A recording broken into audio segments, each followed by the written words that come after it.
Thanks for tuning in to College Football Talk on the Our Football Network. I'm real happy to say that because this is the very first show for the 2021 season. We did not talk a lot of college football last year for obvious reasons.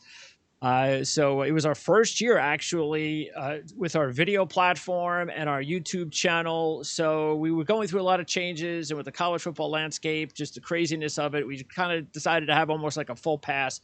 But we are going full steam ahead as usual with the college football season. And this is our very first show. And we're talking USC and Pac-12 football. And so a guest who has been on this program before, Ryan Abraham, is joining us, the publisher of USCFootball.com. He is also the host of the Podcast of Champions at Pac12Podcast.com. Ryan, good to talk to you again. Hey, Greg. Yeah, it's exciting that it's like the off season is finally over. Yes. It seemed like a year and a half off season. Yeah. Like last season was so weird. Now we got football again coming up. Can't wait. How is it? Because California, it's almost like California is a state among itself with the rest of the country, and we all know why. So how is going to be anything different regarding regulations, mandates, things of that nature as far as the fans are concerned at home games? Yeah, so it looks like it's going to be, they have to play it by ear, but it's somewhat going to be normal. I mean, there'll be some limited tailgating, but there's not going to be attendance, curbing in the attendance, or they should be able to have a full Coliseum. I was out of the country for a little while, and we had no masks indoors, and it was great. And by the time I came back, LA County at least has masks again, but inside. But you know how it is. But yeah, for the Coliseum, it should be okay. The fans should be able to watch, but those things can change. I talked to a USC administrator. They're like, we're making the rules up as we go. We're changing the guidelines. But if the health, if the county or the state says, well, now you got to do this, then they have to pivot and be flexible. So they're ready to be flexible. But as of now, it should be pretty normal. Fingers crossed. Okay, so Clay Helton, let's start talking USC football here. It's hard to believe he's in his 7th year, isn't it? Yeah, very much so. Yeah, especially I remember the last time we spoke a couple years ago, he was like people were wondering, is this his last year? It's been almost his last year for the past 3 or 4 seasons, but you got to give him credit because the team has won football games. Now they continue to not win the big games. And that's, I guess, the trick, isn't it? Is that, yes, he's done a good job winning football games. He's not as bad as maybe people make him out to be as a head coach. But sooner or later, you got to win the big one.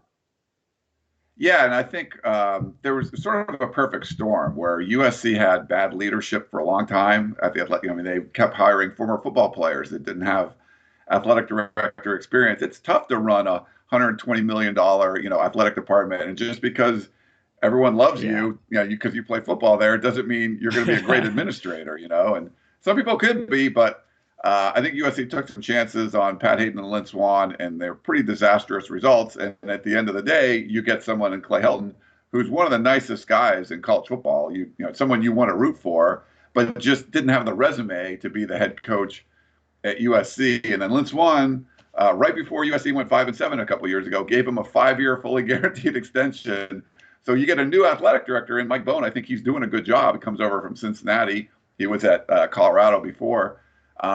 He's kind of handcuffed because you have this huge buyout, and then a pandemic happens, and there were just all these reasons why you couldn't get rid of Clay Helton. So I think that's why we've seen the extended hot seat. It's been a longer hot seat than we've seen before, and I think the biggest problem, Greg, not just the big games, it's just the expectations of. You have the most talented team in the conference, and USC's had that forever. You've won one conference championship in the last decade or so. True. I mean, that's a problem. Yep. You've let the Oregons of the world. Now they're catching up. Oregon's out-recruited USC the last couple of years. We've never seen that before. Their roster is now going to be on par and maybe even a little better than USC's. But USC's always had the better roster. But can you put it together and win games? So I know we've said this for years, but I feel like this is the year. You got to win the Pac-12. Or they're going to make a change at head coach. But who knows? I mean, Clay Helton's he's had 9 lives, I guess, if you could say, as USC's head coach.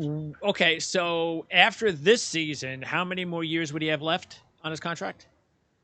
There'd be, I think, two Two more. more. So it's a Okay. more reasonable Yeah. So we're buyout. kind of at Yeah. that point where if things don't work out, we could see a change. Yeah. Is there a coach out there that is like a consensus that everybody wants? Oh, we got to get this guy when he's available. He's USC true and true, or he's the perfect fit here. Is there that guy out there?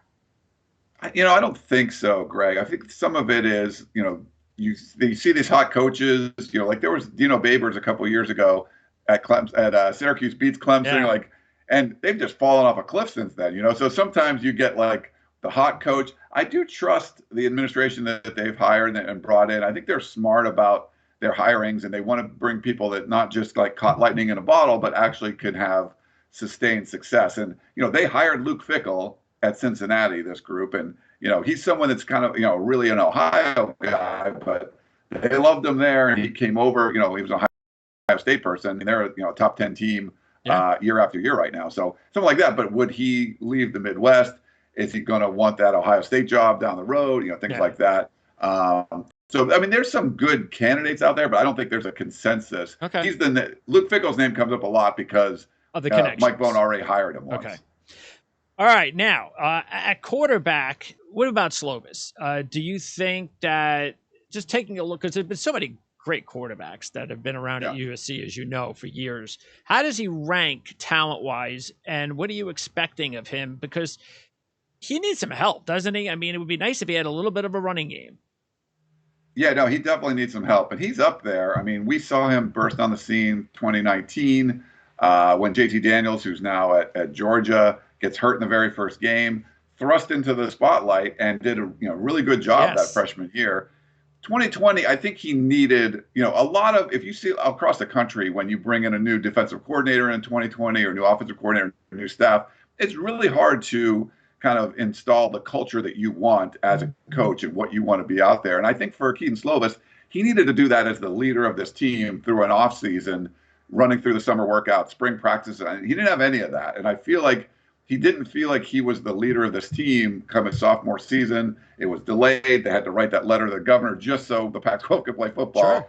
And he still had the arm injury from the end of the season before. Okay. It just didn't seem to come together. We got a lot of excuses, Greg, last year about what was going on with Slovis. And I think during Pac-12 Media Day, he talked about a lot about, the injury was still there. It was still bothering him. He was hesitant when he was throwing the football, and he didn't have the same kind of confidence. And I think he got more of that. We saw him in spring. He worked on that in the summer, and we've seen him for 5 days in fall camp so far, and he just looks like, the Kedon Slovis of old. So I feel like having a real offseason is going to help him. He does need help with the offensive line and the run game.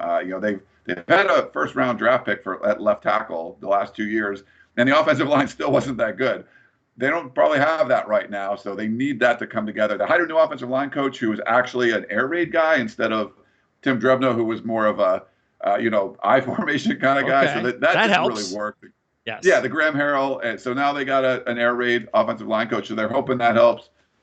They got a good stable running backs. They got a bunch of wide receivers. So the help should be there, but they got to keep him upright. I mean, the most important thing is to keep him healthy because they've lost quarterbacks the last few years with injuries. Yeah, Ingram, the transfer from Texas, is he potentially the number one running back? He could be. So Keontae Ingram, he's looked really good so far. We saw him in the spring. He was great. Vavai Malapaya is like the 6-year senior veteran, and they love him just the way he runs. They want to have a 1-2 combo, and it's probably going to be those two guys. Okay. They got another transfer, though, Darwin Barrow from TCU, and he's looked really good so far. But they got 4 or 5 backs that they could choose from, but I think it's going to be Ingram and Vavai, the current guy. Okay, and then Drake London is one of the better receivers in the Pac-12. How does he rank when you're taking? Because again, this is a program that has thrown a lot of really good receivers into the NFL in recent years. How does he rank with some of those really good ones? Yeah, I think ESPN called it like wide receiver USC. They've had a lot of guys. I mean, just a whole bunch of high draft picks and things like that. He's a former basketball player, and now it's his show. Like he was always with like Amon-Ra St. Brown or Tyler Vaughns, and he came on and was a stud. He's the only if you ever follow Bruce Feldman and with the Athletic, he goes with his freaks list every year, and he was the only USC player that made the freaks list because he's a freak. He's going to be someone that if Kedon Slovis is in trouble, you're just going to look for wherever number 15 is, and if you have to throw it over your head, like whatever you got to do, you can try to get him the ball. So I think this is going to be Greg, if we determine like what kind of like his legacy is going to be, but he's been an absolute stud for USC. If someone like him goes down, it's going to be devastating. But he's definitely one of the better players in the conference, if not the country. Yeah, because that's the thing is that even though there are a couple of good transfers coming in, most of the rest of the unit is pretty young, even though there's some good recruits, top recruits as always at the receiver position, but still very young outside the transfers. Yeah, you're right. And Brew McCoy was a former 5-star that, got arrested last month. So he's suspended from the team right now. It doesn't look like he's going to be back. So there's some, unproven talent. There's a bunch of young guys, but it's been funny. Sometimes you don't recruit a position all that well. USC's just recruited the receiver position well, and they'll even get guys that are like 3-stars. And you're like, oh, and he ends up being a complete stud. Like they have a true freshman, Joseph Manjack from Texas, and it was like, oh, who's that guy? Whatever. And then you watch him in practice, like, oh my God, that guy's really good, And he was like the 3-star like throwaway recruit. He's he could be a starter. So yeah, they've done well at that position. Okay, now on defense. That's what this is, to me, on paper, seems to be the issue. Because, again, there's always talent. There's no question about that. And you really got to like what Todd Orlando did in his first season. No question about that. But to me, and I'm not saying Pac-12 wise, I'm just trying to look at, okay, if somehow USC can find a way to try and compete for a national championship, I'm not so sure they've got that type of defense yet. No, I think that's fair. I do like what Todd Orlando has brought to the table. They've recruited pretty well on the defensive side. They bring in Dante Williams from Oregon, who was the national recruiter of the year a couple of times. So he's been great. Vic Soto was a younger coach. He worked with Bronco Mendenhall for years, but he's their defensive line coach. He looks like he could play today. He's I think this is his 5th year, but he's like a great recruiter, a lot of energy. And Todd Orlando himself coaches the linebackers. So I think the talent's there. They're a little thin on the defensive line. They lost some guys, especially on the interior of the line. They've had some injuries at the inside linebacker spot, but they're super deep in the secondary, like deeper than even like the Pete Carroll years we saw. Like they got a lot of dudes. They got 2 really good recruiters in the secondary. But I like the scheme that they run. It's like a multiple scheme, and I don't feel like they're going to give up a lot of big plays, and they can force turnovers and stuff. And we talked to Orlando, he didn't really have a chance to install the culture that he wanted to in that offseason. And just like any new coordinator comes in, and he really was happy that he got the spring and the summer, and the players seem to have bought in. So I think just it was an upgrade in coaching that maybe you didn't get to see last year because they didn't really have a chance. So if they do a lot better, I think it's going to be mostly because, hey, this is a staff that's actually on top of things, and they had the opportunity to kind of teach what they wanted to these players before they had to roll out and play on Saturdays. Can you give me like a couple of players that maybe not known to the rest of the country yet? I know their top recruit, Corey Foreman. I'm not sure how much we're going to see him as a true freshman, but anytime you're that high as a recruit, there are always those possibilities. And then Nick Figueroa, a former JUCO, he's, I hear good things about him. So give me a few names of players who you think could be breakout candidates. Yeah, I think Figueroa is a great one for, there. He's going to probably play that defensive tackle spot. They're not going to have experience probably at nose tackle. So I think they're going to rely on him a lot. I think at the end of the year, you're just going to see he's got a whole bunch of stats. Someone that sort of, came from the JC ranks and has worked his way up at USC. And I think they're relying on him quite a bit. I love Kenai Mauga at the inside linebacker spot. He's a Hawaiian kid. He's come in and just seems to be always making plays all over the field. And in the secondary, Isaiah Polamau, he's they had Talanoa Funga last year. He was definitely the leader. But Polamau was the captain on the team. And I think he's kind of stepped not just a leadership role, but also the lead by example sort of thing. All right. Now, a couple more things, and then I want to switch over to the Pac-12, and that is the schedule. Team opens up with San Jose State, which I think is a really good opponent to open up with, because I still don't think people realize how good they were last year. It was a great story. Yeah. Yeah. So, I mean, they couldn't even practice. Like they practiced like 500 miles away, like in Chico or what, I forget where they played, but it was some like super far away place, and they end up, winning the Mountain West. Crazy. And Stanford couldn't practice either. They're in the same county. Like those counties were like LA County is one thing. Like those Bay Area counties were crazy as far as like restrictions go. So to move your campus like 500 miles and practice. So yeah, they've done a great job at San Jose State. So USC schedule though overall, like there's no weekday games. They've got their probably toughest opponent in the South, Utah. They got them at home. They don't have Oregon on the schedule anymore. They don't have Washington on the schedule. They had Alabama on the schedule originally last year. So it's a significantly easier schedule than what 2020 was supposed to be for USC. So it's, but BYU will be good. San Jose State will be good, and Notre Dame obviously. So the out of conference schedule is no That's joke. the toughest road game, right? You think Notre Dame? Yeah, that's the toughest game overall, and certainly the road game. So there's the Pac-12 is not getting a lot of love. Like the Coaches Poll came out, and Oregon and Washington are the only other Pac-12 schools besides USC that were ranked, and USC doesn't play either one of those. So there's no other ranked opponent outside of Notre Dame right now on the schedule. Okay, and it's a good segue into the rest of the Pac-12, and we can kind of start there because Washington actually, what you got to like about Washington is that they have one of the top, besides USC, one of the top returning quarterbacks in Dylan Morris. And that I looked over the rest of the conference, and it's amazing how many new quarterbacks the conference has. And maybe that's part of the reason why they're not getting a lot of love as far as the rankings, as well as maybe a good portion of the conference too seems to have some questionable defensive issues. But quarterback more than anything, there seems to be a lot of inexperience in the conference. Yeah, and I think Washington's got a bunch of the guys on the offensive line coming back. They should be, they're probably the best offensive line in the conference, so that's going to help Morris back there. I think the defense is going to be good. Pete Kwiatkowski goes to Texas, so they lose their defensive coordinator. But Jimmy Lake is a defensive guy, so I think that should be helpful. But yeah, you got a team like Oregon pick to win the whole conference, and they don't have their quarterback back either. So it's there's not a lot, Dorian Thompson-Robinson at UCLA, he hasn't been practicing at the beginning part of things, it's Arizona State, Jaden Daniels I like a lot. So there's some returning quarterbacks, but there's transfers, there's position battles all over the Pac-12, which makes it, a little uneven. There's not like Justin Herbert sitting there like, okay, here, we're ready to go. Yeah, and Anthony Brown. I mean, that's a question for me. When you're talking about Oregon, and it's just a couple of years ago, it appeared loaded at quarterback with Herbert and a couple other really good players behind him and recruits, and now all of a sudden it's Anthony Brown as a quarterback. So I don't know. I'm kind of surprised about that, but Thibodeau could be the top overall pick in the NFL draft when he comes out.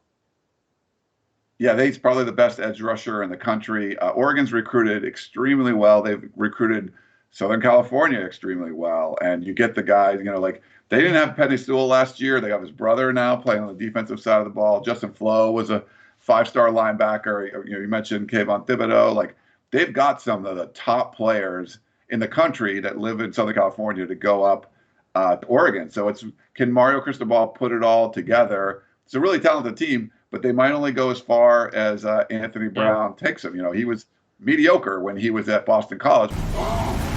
Mediocre. Pairing him with Joe Moorhead, is that going to be? I think that has to be a really good marriage. And if it is, I mean, I think the sky's the limit for Oregon. They're picked to win it for a reason, but really talented team, and whoever plays them, they're going to have their hands full. And Utah, they're bringing in Charlie Brewer.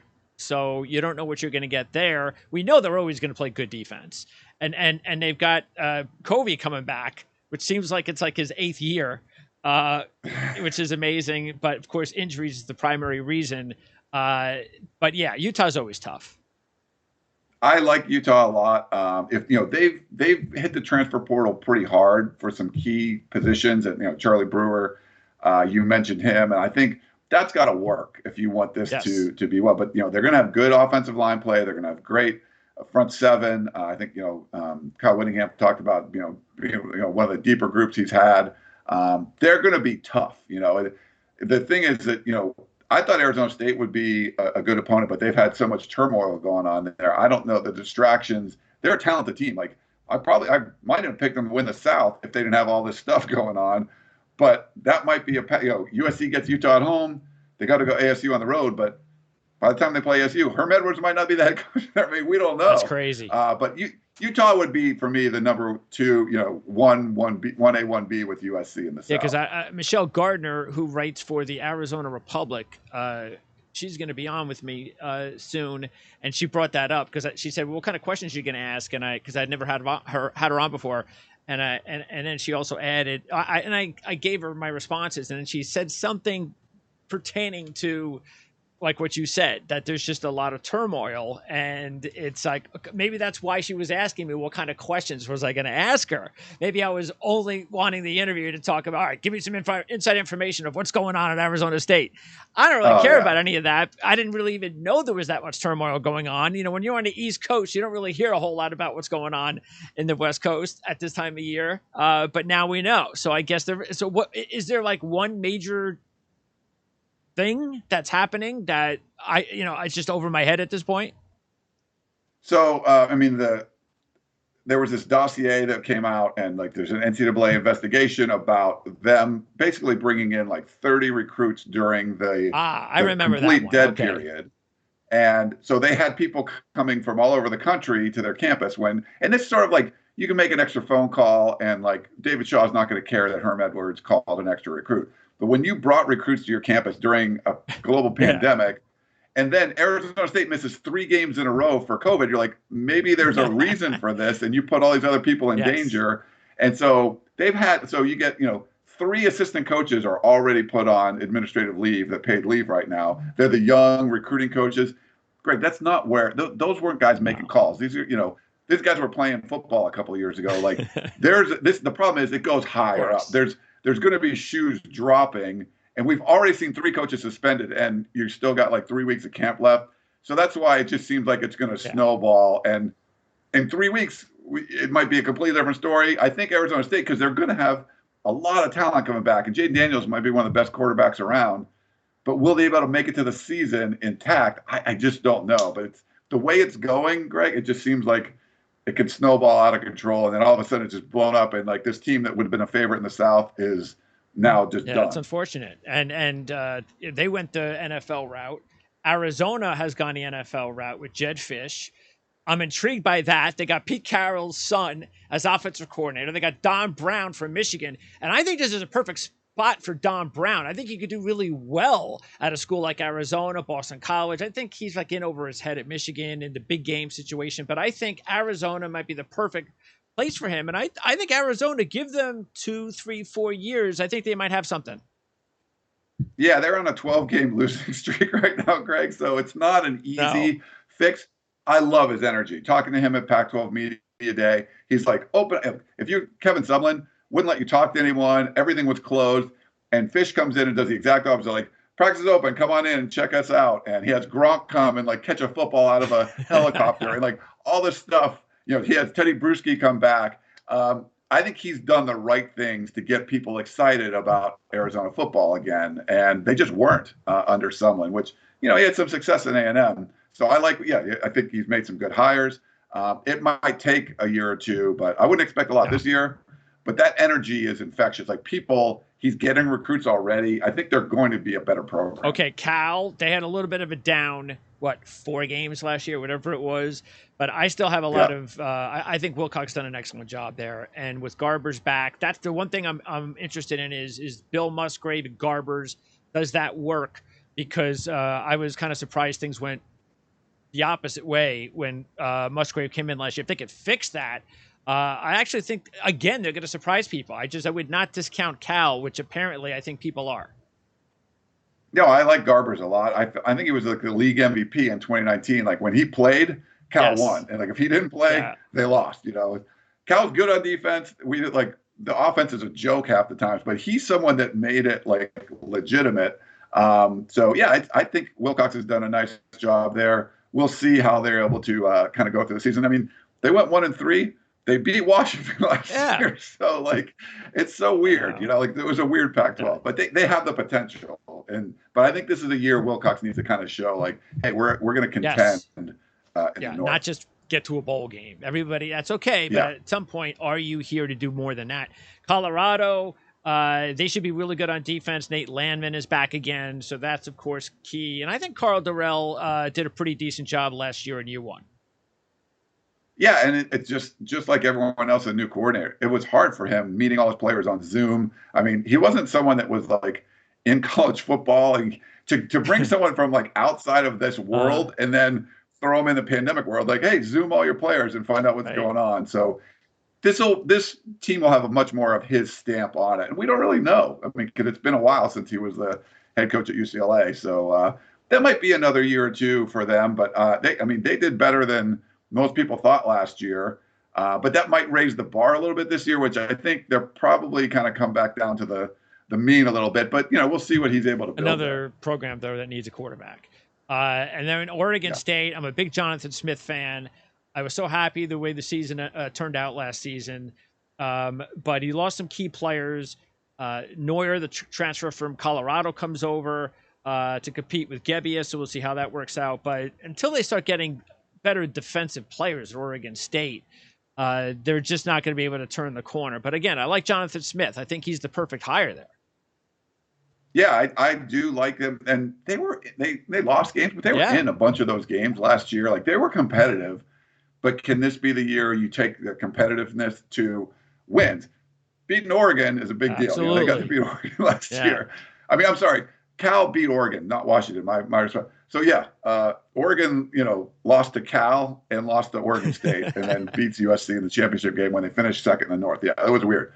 My mistake on the other part, it wasn't Washington. But this is a team that I think you want to see them take that step, and they have like a 4-person race right now for a quarterback. It's just there, but you feel pretty confident, Jonathan Smith. He's going to get the most out of whoever he ends up picking there. How is the defense going to be? They do have some studs, but losing like a Jamar Jefferson from last year, absolutely crushing it. They lost a couple guys on the defense too, the NFL too. So we'll see what. I think they're going to be okay, but like Jefferson really was kind of carrying the load for them. So they got to replace that production, which is not going to be easy. And then Stanford, I'm kind of surprised. Aren't you surprised that things have kind of just leveled off for several years? This is not the same Stanford team that was at a really high level just about 3 or 4 years ago.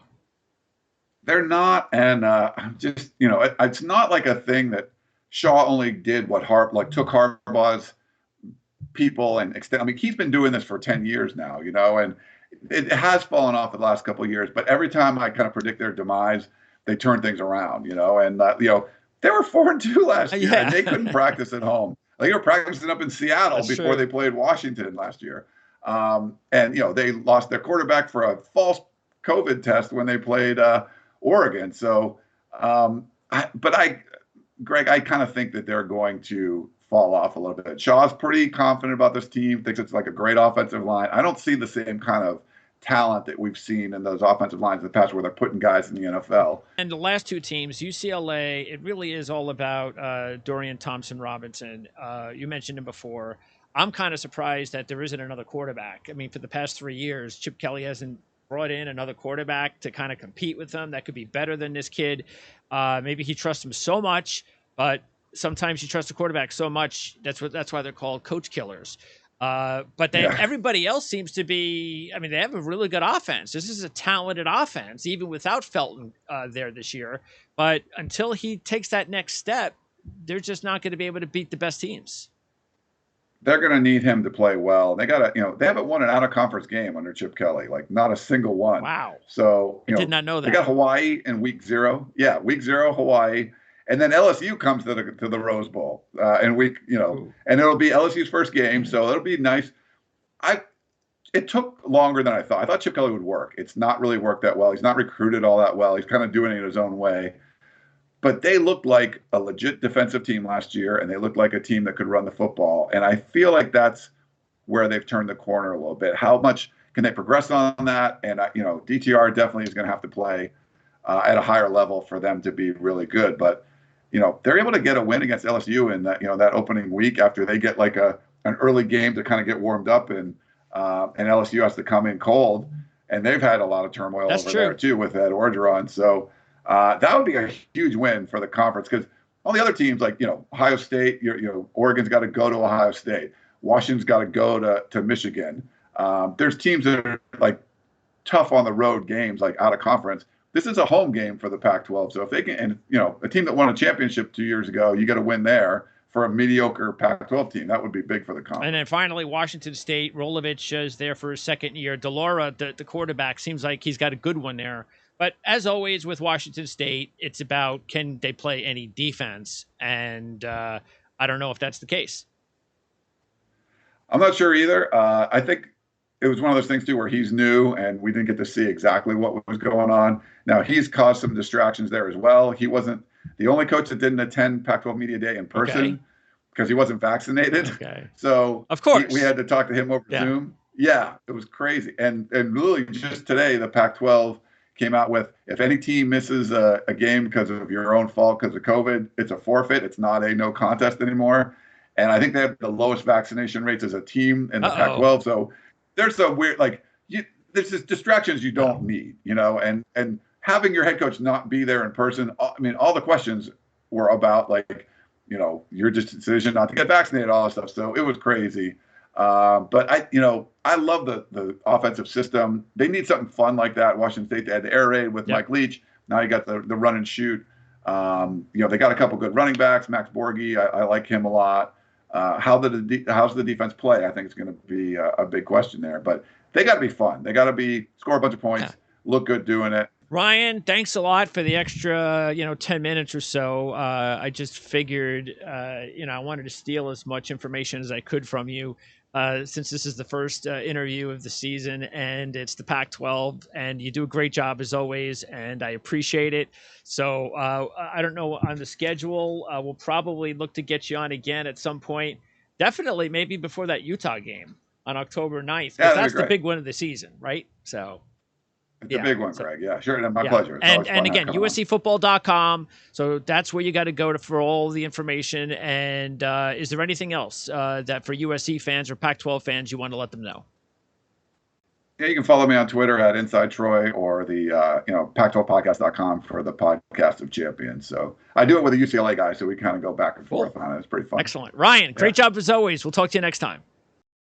And that does it for USC Football Talk. Pac-12 Football Talk. Ryan Abraham, USCfootball.com, the podcast of champions. We know where to go when we want to find out about the Pac-12 and USC football, and we look forward to having Ryan on at least a few more times during the 2021 season, and we'll find out how far USC goes and the conference goes in general. They got some big games, as we talked about. And some big teams like Oregon. And we're going to talk Oregon Ducks football next week with Rob Mosley of GoDucks.com. We have a bunch of other interviews lined up for next week, including Auburn, Florida. We'll talk some Conference USA. We've got our new Rutgers show we're starting with Rutgers grad Ryan Dunleavy of the New York Post. So I suckered Ryan into doing a Rutgers show with me this year. I'm all psyched up, being a New Jersey native and Rutgers fan all these years. With Shiano back, I'm just gearing up for college football. And so we're going to start talking Rutgers football next week with Eric LeGrand as our first interview. He is as big as it gets besides Greg Shiano for Rutgers football. So that's coming up next week. And then in a few weeks, and all throughout the college football season, we got tons more interviews and just general college football talk. We'll handicap games every week. We'll update you definitely on the 2022 draft whenever we have these shows. So we're going to be able to dive in to the best of college football. So this is the place to go. Our Lads at ourlads.com, the Our Lads Football Network for the NFL Draft. And this is only the beginning. Before we get to the 2022 draft.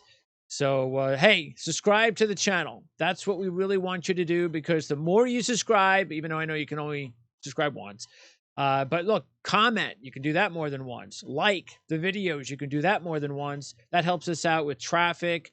All the algorithms here on the platform, on our channel, to just boost up even more traffic.